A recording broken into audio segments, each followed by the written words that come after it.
जन जागृति साक्षरता अभियान में आपका स्वागत है। हमने एरे की जानकारी ली और लास्ट सेशन में हमने ये जानकारी भी ली कि एरे हमारे पास जो अवेलेबल हैं वो 3 तरह के हैं, न्यूमेरिक, एसोसिएटिव और मल्टी डायमेंशनल। इसमें हमने न्यूमेरिक एरे को पिछले एग्जाम्पल में देखा। इस सेशन में हम बात करने वाले हैं एसोसिएटिव एरे की।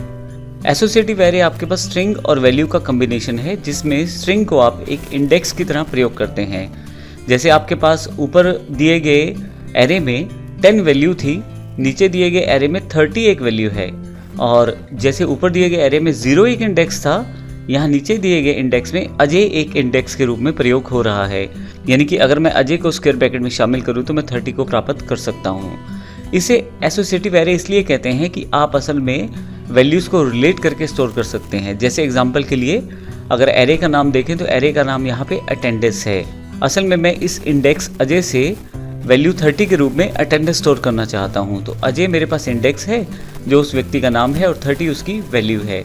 इसी तरह से विजय इंडेक्स है और 25 उसकी वैल्यू। इसके लिए आपको केवल उस फाइल पे क्लिक करना है और एसोसिएटिव एरे आपके पास अवेलेबल हो जाएगा। आइए अब राइट हैंड साइड पे चलते हैं और इस प्रोग्राम को समझने की कोशिश करते हैं। जैसा कि हमने पिछले सेशन में भी देखा था कि एरे बनाने के लिए आपको एरे फंक्शन का प्रयोग करना है, वो हमने इस बार भी किया है।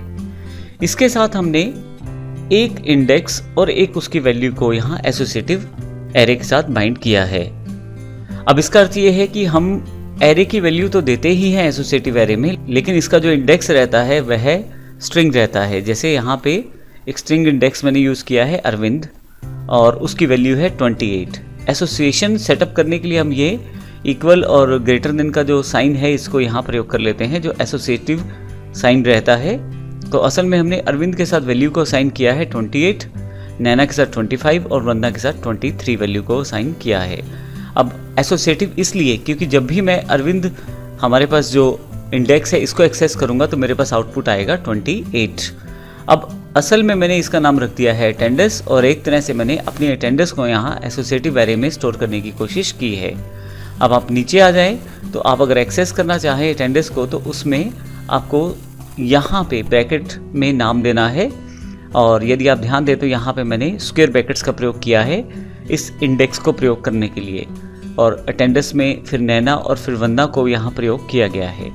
आप अगर लेफ्ट साइड पे देखें तो आपके पास आउटपुट 28, 25 और 23 है। बाकी इन्फॉर्मेशन जो मैंने है वो मैसेज में रिप्रेजेंट की है। ये देखें आप, attendance of Arvind is, attendance of Naina is, वो मैंने यहाँ पे स्पेसिफाई कर दी है। तो ये मेरे पास पहला तरीका है जिससे मैंने इसको एसोसिएट किया है। दूसरा तरीका हमारे पास एक और उपलब्ध है जिसमें मैं डायरेक्टली इनको वैल्यूज असाइन कर सकता हूँ। बजाय मैं एरे फंक्शन का प्रयोग करूँ, मैं डायरेक्टली यहाँ पे एक पर्टिकुलर एरे एलिमेंट बनाकर, जैसे मैंने डिपार्टमेंट एक एरे एलिमेंट बनाया है और फिर उसमें इंडेक्स नंबर को शामिल किया है अरविंद को और उसमें एक वैल्यू असाइन कर दी है। इस तरह से डिपार्टमेंट नैना एडिटिंग, डिपार्टमेंट वंदना मार्केटिंग। और तो मैंने यहाँ पे इन वैल्यूज़ को, राइट हैंड साइड वाली वैल्यूज़ को, मैनेजमेंट, एडिटिंग और मार्केटिंग को एसोसिएट कर दिया है इंडेक्स के साथ, अरविंद, नैना और वंदना के साथ, और फाइनली मैंने इसे यहाँ पे प्रिंट कर लिया है। तो आप देखेंगे मेरे पास यहाँ प्रिंट आउट अवेलेबल है।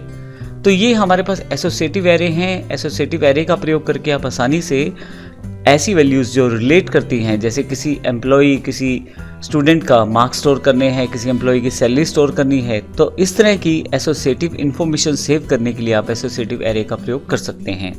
तो इस सेशन में हमने एसोसिएटिव एरे की जानकारी ली है। अगले सेशन में हम मल्टी डायमेंशनल एरे की जानकारी लेने वाले हैं और देखेंगे किस प्रकार से हम मल्टी डायमेंशनल एरे को प्रयोग कर सकते हैं। धन्यवाद।